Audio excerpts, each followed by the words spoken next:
मौला अली करमल्लाहु वजहुल करीम के नाम पर सबको ब्लैकमेल करेंगे। ये क्या बता पाएंगे अली का मकाम क्या है? आओ सुनो, सुन्नी बताता है हैदर कर्रार को वो क्या मानता है। तुम्हें मालूम नहीं है हैदर कर्रार हमारे लिए क्या मकाम रखते हैं। ए मेरे अजीज, आज ही मैंने जुम्मा में कहा हमारा सिलसिला नबी तक उस वक्त तक नहीं पहुंचता जब तक हम अली का नाम नहीं लेते। वो बाबे इल्म हैं। आओ मैं तुम्हें बताता हूँ, शियों से अली की फजीलत सुनते हो, सुन्नी से सुन के सुनो। मौला अली करमल्लाहु वजहुल करीम को हम वो मानते हैं कि अली खुद ऐलान करते हैं मैं उस वक्त तक दूसरा सजदा नहीं करता जब तक पहले सजदे में अपने रब के जलवे नहीं देखता। हम उस अली को तस्लीम करते हैं जो कहता है कि कुरान की पूरी तफसीर तो दूर की बात है, सूरह फातिहा की अगर मैं तफसीर लिखने बैठ जाऊं तो 70 ऊंटों को बोझल करना पड़ जाएगा। हम उस हैदर कर्रार को तस्लीम करते हैं जो जिब्राइल अमीन आकर उनके बारगाह में सवाल करते हैं, ए अली तुम कहते हो हर चीज का जवाब देते हो, हर चीज तुम्हें मालूम है, बताओ इस वक्त जिब्राइल कहां है? कौन पूछ रहा है? जिब्राइल पूछ रहे हैं। मौला अली ऊपर देखते हैं, दाएं बाएं नीचे देखा और मुस्कुरा कर कहा मैंने देख लिया सब जगह जिब्राइल कहीं नहीं दिखते, और अगर वो कहीं नहीं है तो शायद सवाल करने वाला ही जिब्राइल है। मौला अली करमल्लाहु वजहुल करीम वो सहाबी हैं जिन्होंने जिब्राइल को अपने मजमे में पहचाना। हम सुन्नी इन बातों को तस्लीम करते हैं। और मेरे आका सल्लल्लाहु अलैहि वसल्लम ने बरमला ये ऐलान फरमाया था, मन कुन्तु मौला हो फहादा अलीयुल मौला, मैं जिसका आका हूं अली उसका आका है। हमने जब नबी को कह दिया सबसे औला व आला हमारा नबी, जहां हम अपने नबी को आका समझते हैं, मेरे नबी के फरमान के मुताबिक मौला को भी हम अली को भी अपना आका समझते हैं। हम सुन्नी अली करमल्लाहु वजहुल करीम की निस्बत ये समझते हैं हमारे सिलसिले उस वक्त तक खत्म नहीं होते जब तक अली की बात ना हो। लेकिन तुम्हारी तरह नहीं खत्मलो, हम तुम्हारी तरह से अली की फजीलत नहीं बयान करते जो ये कहते हैं अली रब्बुल अरबाब है, अली खालिक अल्लाह है, मुआज़ अल्लाह रब्बिल आलमीन। हम वो बातें नहीं कहते जो तुम कहते हो कि नबूवत असल अली को मिलने वाली थी, अली सो रहे थे तो जिब्राइल भूल कर मोहम्मद को दे गए। हम वो फजीलत नहीं बयान करते। हम तो कहते हैं मौला अली करमल्लाहु वजहुल करीम को कि इन्हें जो कुछ भी फजीलत मिली है वो रसूलुल्लाह के शरफ से मिली है, मेरे आका की निस्बत से भी मिली है। अली अली इसलिए है कि जब पैदा हुए थे तो रसूलुल्लाह का लुआबे पाक पिया था। अली इसलिए अली हैं, अली की अपनी फजीलत उनकी साथी नहीं है, ये मेरे आका की अता की हुई है। रसूल करीम सल्लल्लाहु तआला अलैहि वसल्लम के लिए हैदर कर्रार उस वक्त खड़े हुए थे जब सारे मक्का वालों ने इनकार किया था, जब पूरे मजमे में हुजूर अकरम सल्लल्लाहु अलैहि वसल्लम ऐलान फरमा रहे थे है कोई मेरे दीन की तकवीयत के लिए खड़ा होगा।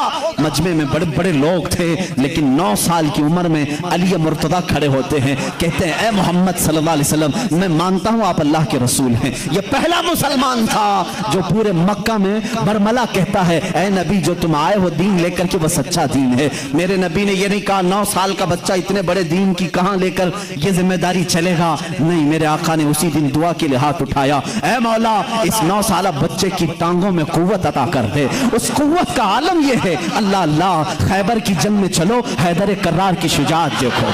खैबर की जंग हो रही है, यहूदियों का ऐसा किला जिस पर उन्हें नाज था कि पूरी दुनिया की सुपर पावर मिलकर के भी उनके किले को तोड़ नहीं सकती, मगर मेरे नबी तशरीफ ले गए हैं। किले का मुहासरा हो चुका था, जंग नहीं हो पा रही थी, यहूदी ऊपर से तीर फेंकते थे, सहाबा पीछे हट जाते थे।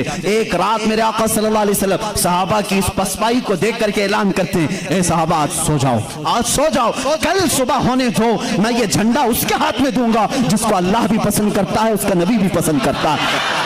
सहाबा कहते हैं हुजूर का इतना फरमाना था, नींद किसको आए, नींद किसको आए। मेरे आका के इस फरमान पर सारे सहाबा जागते रहे, पता नहीं सुबह झंडा किसके हाथ में होगा। मजमे में सुबह फजर के बाद सारे जमा थे, हुजूर सल्लल्लाहु अलैहि वसल्लम झंडा लेकर खड़े हैं कि आज का अलम, आज के खैबर का अलम उसके हाथ में दिया जाएगा जो अल्लाह और उसके रसूल को महबूब है। हुजूर ने सब जगह नजरें दौड़ाई, उसके बाद सहाबा कहते मेरा नाम होगा, मेरा नाम होगा। अचानक मेरे आका की जुबान से निकला अली इब्ने अबी तालिब कहां है। उस वक्त वह मजमे में भी नहीं थे, मजमे में भी नहीं थे। कहा या रसूल अल्लाह सल्लल्लाहु अलैहि वसल्लम कल रात बीमार हो गए, बुखार आया है, आंखें लाल हो गई, आशूबे चश्म, आंखें बहने की बीमारी आती है, आशूबे चश्म आ गया है, आंखें लाल हो गई हैं, आंखें बहुत ज्यादा दुख रही हैं, इसलिए सोए हैं। कहा जाओ उठा लाओ, जाओ उठा लाओ। उठ करके आए, उसी हालत में आए, बुखार ज़्यादा बदन है, आंखें तप रही हैं और आंखों से पानी रवा है। मेरे आका सल्लल्लाहु अलैहि वसल्लम ने वो अलम हैदर कर्रार के हाथ में दिया, कहा अली जाओ, आज की फतह अल्लाह ने तुम्हारे नाम लिखी है। किसी सहाबी ने ये नहीं कहा इतनी बड़ी जंग का अलम बीमार के हाथ में दिया, आशूब चश्म के हाथ में दिया, नहीं, सहाबा का ये यकीन था जिसके हाथ में मेरे आका परचम पकड़ा है पूरी दुनिया उलट पलट हो जाएगी, फतह उसके कदमों में ही होगी। देखा भी सहाबा ने, हजरत अली करमल्लाहु वजहुल करीम उस दिन बीमार थे। अल्लाह अल्लाह, बीमार का हाल जब ये है तो फिर सेहत का हाल क्या होगा। हैदर कर्रार ललकारते हुए खैबर के यहूदियों को पुकार रहे हैं, आ जाओ, जिसकी माँ ने जन्म दिया है वो मेरे सामने आए। उस वक्त एक मरहब नामी बड़ा यहूदी था जिसको नाज था कि वो 1000 से अकेला लड़ सकता है, अकेला लड़ सकता है। वो गरजते हुए आया, है कोई आज मुसलमानों में जो मेरे मुकाबले में आए। हजरत अली करमल्लाहु वजहुल करीम ने एक ही जवाब दिया, पूरा शेर मुझे याद नहीं, कहा अनल्लज़ी सम्मा का हैदरा, ए आदमी तू मेरे सामने आया है, आजा, मेरी माँ ने मेरा नाम हैदर रखा है। हैदर किसे कहते हैं तफसील में जाऊंगा, अरबी की खुसूसियत पर बड़ी लंबी बहस हो जाएगी। अरबी में सिर्फ शेर के लिए 1000 लफ्ज आते हैं। शेर के लिए असद भी कहते हैं, गजनफर भी कहते हैं। शेर को जो है जैसे इंग्लिश में लायन है, टाइगर है, थोड़ी थोड़ी सी तकसीम के बाद अरबी में शेर को असद भी कहते हैं, गजनफर भी कहते हैं, अब्बास भी कहते हैं, हैदर भी कहते हैं, कई नाम आते हैं। लेकिन शेर सब एक ही तरह के नहीं होते हैं, शेर सब एक ही तरह के नहीं होते। हैदर उस शेर को कहते हैं जो बार बार पलट करके हमला करता, कभी हार नहीं मानता, पछाड़ता। हैदर कर्रार अली करमल्लाहु वजहुल करीम उस मरहब के पास आए और इस जंग का पासा उसी वक्त पलटा। थोड़ी ही देर के बाद वो गुर्राते हुए जैसी आया, आपने अपनी तलवार से उसके सर पर मारा, जिसकी वजह से उसका सर 2 टुकड़े होकर जमीन पर आया। मरहब, वो यहूदियों का रईस सरदार चंद सानहात में, चंद लम्हात में जमीन पर आया। उस वक्त पूरे मुसलमानों ने नारे तकबीर बुलंद की थी। सबसे पहला जो कत्ल बदर में भी हुआ था वो हैदर कर्रार ने ही फरमाया था। अली करमल्लाहु वजहुल करीम ने वहां पर अब्दुवुद को मारा था। और हर जंग में मेरे आका सल्लल्लाहु अलैहि वसल्लम अपना नायब बना करके जिसे भेजते, हम सुन्नी उस फजीलत के कायल हैं, हम उस फजीलत के कायल हैं। मौला अली करमल्लाहु वजहुल करीम के साथ इतना ही नहीं, 9 साल की उम्र में मेरे आका ने जो दुआ दी उनको, उस दुआ का समरा ये है, फतह हो गया खैबर, लेकिन उसका दरवाजा जो था वो इतना भारी था कि 40 सहाबा मिलकर उसे हिला रहे थे, हिल नहीं रहा था। 40 सहाबा, मैं समझता हूं उस वक्त के सहाबी की एक ताकत, एक सहाबी की ताकत आज के 100 बॉडी बिल्डर की ताकत होगी। आज के जो 100 बॉडी बिल्डर, एक कच्चे बॉडी बिल्डर नहीं, जो अच्छे बॉडी बिल्डर हैं, उनकी 100 जवानों की ताकत के बराबर एक सहाबी की ताकत होगी। उस जमाने के 40 सहाबा खैबर के फाटक को हिला रहे थे, नहीं हिल रहा था। सबों ने फिर यही कहा, अली को बुलाओ, अली को बुलाओ। साहबा ने हजरत अली को बुलाया, बुखार ज़्यादा है, आशुब चश्म है, मरहब को अभी मार करके आया है। साहबा ने कहा फाटक हिलता नहीं। हजरत अली करमल्लाहु वजहुल करीम एक हाथ में अलम पकड़े हुए थे, एक हाथ में परचम है, दूसरे हाथ से आपने उस फाटक को, उस दरवाजे को धक्का दिया। साहबा कहते हैं हमने देखा गैबी ताकत पता नहीं अली के अंदर कहां से आई थी, वो एक हाथ से हिला और तकरीबन 40 गज दूर जाकर के गिरा। वो हैदर कर्रार की ताकत है। खैबर के इस किले को फतह करने में यह सहरा अली के नाम पर जाता है, इसीलिए आज भी हम कहते हैं फातह खैबर हैदर कर्रार। सुन्नी उस फजीलत के कायल हैं। हम तो कहते हैं ला फता इल्ला अली, ला सैफा इल्ला जुल्फिकार, कुव्वत परवरदिगार, कुव्वत यज़दान, शेर यज़दान, कुव्वत परवरदिगार, ला फता इल्ला अली, ला सैफा इल्ला जुल्फिकार। यानी हम उस अली को मानते हैं जिसके पास कुव्वत थी तो वो अल्लाह की दी हुई कुव्वत थी। अगर नौजवान का जिक्र आए कभी तो हम जवान किसको कहते हैं, सिर्फ उछल कूद करने वाले को नहीं। हकीकत में अरबी में जवान कहते हैं अली जैसा हो। हकीकत में जवान का लफ्ज फिट बैठता है किस पर, हैदर कर्रार पर। जानते हो उस वक्त उम्र क्या थी होगी उनकी, उम्र क्या थी? नौजवानों को अपनी झोली में झांकना चाहिए, मेरे लिए भी, सबके लिए भी। अली करमल्लाहु वजहुल करीम की उम्र उस वक्त सिर्फ 26 साल की थी।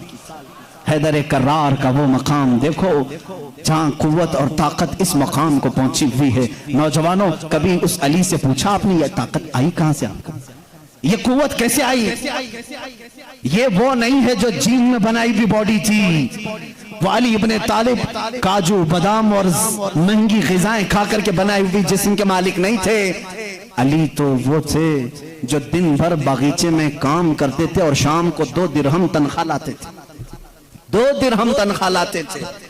मौला अली करमल्लाहु वजहुल करीम के घर में एक बार सैयदा कायनात फातिमा ज़हरा रज़ियल्लाहु ताला अन्हा की कनीज सैयदा फिज़्ज़ा ने मन्नत मांग ली थी, बच्चे बीमार हैं, सही हो जाएंगे तो हम सब मिलकर के रोजा रखेंगे। 3 रोजे रखने की मन्नत मांगी थी, बच्चे सही हो गए, हसनैन करीमैन सही हो गए, तो अब मन्नत पूरी करनी थी, रोजा रखे। रोजे में इफ्तार क्या करें?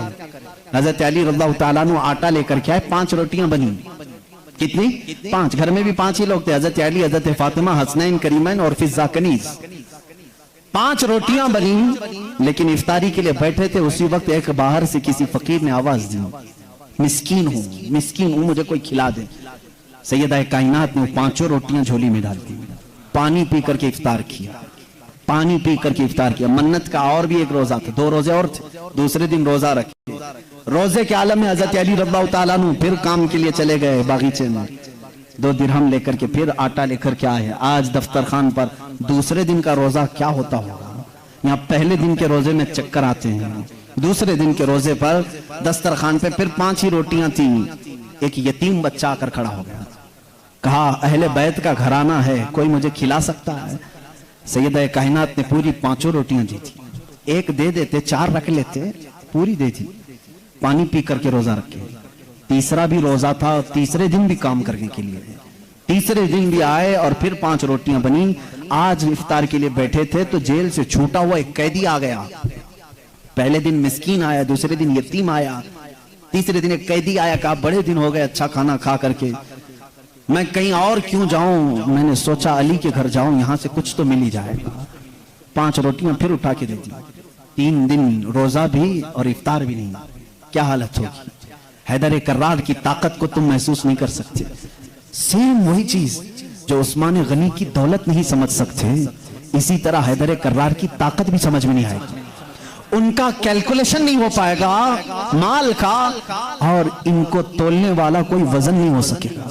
हैदर कर्रार की ताकत क्या थी, मैं समझता हूं कोई वजन उनको तोल नहीं सकेगा। उस दिन भी बगैर इफ्तार किए पानी पर थे, लेकिन पेट पीठ से लग गया है। बच्चे किनारे बैठे हैं, रसूल करीम सल्लल्लाहु तआला अलैहि वसल्लम घर में आए, बात करने की सकत नहीं थी। हुजूर ने पूछा ये क्या हाल है? हुजूर अकरम सल्लल्लाहु अलैहि वसल्लम अभी पूछ रहे थे, जिब्राइल आयत लेकर आ गए, युतइमून अत्ताम अला हुब्बिही मिस्कीनन व यतीमन व असीरा। ऐ रसूल, ये वो घराना है जो अल्लाह की मोहब्बत में कभी मिस्कीन को खिलाता है, कभी यतीम को खिलाता है और कभी कैदी को खिलाता है, और अल्लाह इनका इम्तिहान ले रहा था। ऐ रसूल, जन्नत से इनके लिए दस्तरखान भेजा गया है, खाने नेमत उनके घर में उतरा, जन्नत से खाना आया। खाना खाने के बाद जानते हो जिब्राइल अमीन ने बताया, या रसूल अल्लाह सल्लल्लाहु अलैहि वसल्लम कह दें मुबारक हो अली, मुबारक हो फातिमा, वो मिस्कीन